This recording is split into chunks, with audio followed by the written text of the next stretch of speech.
رہو. لوگ مجھے دیکھ کر حافظ ہونے کی تمنائیں کریں. اپنے بچوں کو حافظ بنانے کی تمنائیں مجھے دیکھ کر پیدا ہو. حافظ کا احترام و اکرام منظر عام پر آئے. میرے اللہ ایسا نہ ہو جائے کہ میرا کردار قرآن سے بغاوت کا اعلان کرے. میرا طرز عمل اس کی تعلیمات کا مخالف ہو. میں سماج و معاشرے کے لیے ایک بار بن جاؤں. غلط روش اپنانے میں مجھے دلیل کے طور پر استعمال کیا جائے جس سے قرآن سے نفرت و دوری کا ماحول پیدا ہو. کہنے والے کہے حافظ سے بہتر تو جاہل ہے. حافظ ہو کر گدا رہا. قرآن کے رنگ میں تو خود کو رنگتا. قرآن ہی کو آلودہ کرنا شروع کر دیا. اے اللہ میرے اللہ ان رسوائیوں سے میری حفاظت فرما. میں تیری ہی پناہ چاہتا ہوں. حاضرین حدیث میں آتا ہے کہ ایک حافظ خاندان کے سب سرفراز کے افراد کی سفارش کرے گا. اس کی سفارش قبول کی جائے گی. اس کے والدین کو ایسا روشن تاج عطا کیا جائے گا جو سورج و بدر کی روشنی کو مات کر دے گا. حافظ قرآن کو حکم ہوگا رتل برتقی پڑھتا جا کرتا جا. اور بنا معلوم کتنے انعامات حافظ قرآن کو دیے جائیں گے. کتنی ہی رحمت کی بارشیں آپ پر ہوگی. مجھے تو جہنم کی آگ بھی نہ چھو سکے گی. اس کی فضیلت و عظمت کا یہاں اندازہ کرنا ہی محال ہے. لیکن یہ چیزیں اس وقت ہے جب کہ قرآن پر عمل ہو, اس کے احکامات جزو زندگی ہو, اس کی تہذیب پر فکر ہو, اور اس کی ایک ادا پر حافظ فدا ہو, اور حافظ اس کے تقاضوں پر عمل کرے.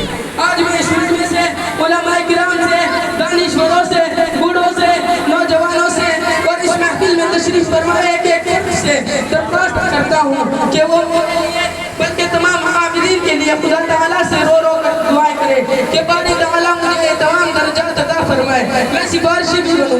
میرے والدین کو تاج بھی دیا جائے. میرے والدین کو تاج بھی دیا جائے. مجھے تو ڈر لگ رہا ہے مارے خوف کے میرا بدن کپکپا رہا ہے. اور ایک دیگر گن کے پیس سے میں دو چاہ ہوں. بیتاب قلب میں اضافہ ہے کہ اگر یہ دولت مجھ سے چھین گئی تو میری زندگی بیکار. یہ ٹھاٹ باٹ بیکار. یہ آرائش و زیبائش بیکار. اصل خوشی تو وہی خوشی ہوگی جب یہ جشن یہ دعوتیں کوششیں و محنتیں رب ایسی میں قبول ہو جائیں. اللہ کہہ دے مجھے اپنا یہ حافظ بندہ محبوب ہے اور اس سے میں راضی ہوں. ادخلی فی عبادی وادخلی جنتی کا اعلان ہو جائے اور باطل سے بسر بیکار ہو کر قرآن معاشرے کی تشکیل کروں.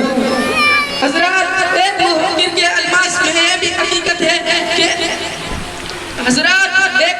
کے الفاظ میں یہ بھی حقیقت ہے کہ اگر قرآن کا قاری قرآن کی دعوت پر لبیک کہہ کر بدی اور ظلم کی طاقتوں کے خلاف درستی اور نیکی کی جنگ لڑنے کھڑا ہوتا ہے تو وہ محسوس کیے بغیر نہیں رہتا کہ اس کی جنگ میں خدا خود اس کا ساتھی ہے.